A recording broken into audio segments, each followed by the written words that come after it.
Une jeune artiste autodidacte qui affirme que son inspiration lui vient d'en haut. Des peintures qui sont spirituelles, émouvantes, créées par une enfant prodige de 12 ans. Cette toile s'appelle « Père, pardonne-leur ». Je l'ai réalisée quand j'avais 9 ans. Elle s'appelle Akiana. Elle a commencé à se servir d'un pinceau à l'âge de 6 ans, mais ses visions, ce qu'elle appelle son inspiration divine, ont débuté alors qu'elle avait à peine 4 ans. La première fois qu'elle est venue me voir, je savais que pour elle, ce qu'elle me disait était très réel. Les visions que Dieu lui donnait, les scènes qu'elle avait vues, les endroits qu'elle avait visités. Elle se mit à décrire à sa maman, de façon extrêmement détaillée, ses visites du ciel. Toutes les couleurs étaient fantastiques. Des centaines de millions de couleurs qu'on ne connaît pas encore. Et les fleurs étaient claires comme du cristal. Sa mère, cela vaut la peine d'être souligné, était athée. Et on n'abordait jamais le sujet de Dieu en famille. Je lui expliquais, il faut que tu me crois. C'est une façon différente de voir les choses. Un chemin extrêmement mystérieux que Dieu veut que je prenne. Pour cette petite fille de 4 ans, Dieu devint très vite une partie essentielle de sa vie de tous les jours. Et pour finir, de celle de toute sa famille également.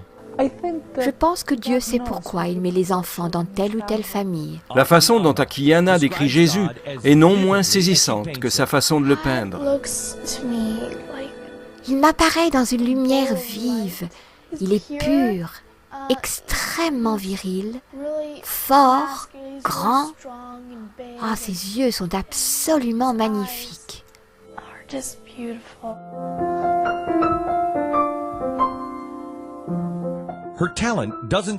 Ses talents ne se limitent pas aux arts plastiques. Il y a seulement quelques mois, elle a décidé d'apprendre le piano. Et voilà qu'à présent, elle compose déjà sa propre musique.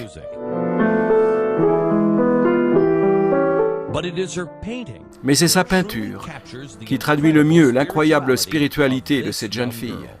Dans ces visions qu'il me donne, il m'explique qui il est et ce qu'il fait pour ce monde. Elle a appris à peindre toute seule et, au fil des années, ses peintures gagnent en expressivité. Elles sont de plus en plus riches en couleurs, de plus en plus complexes.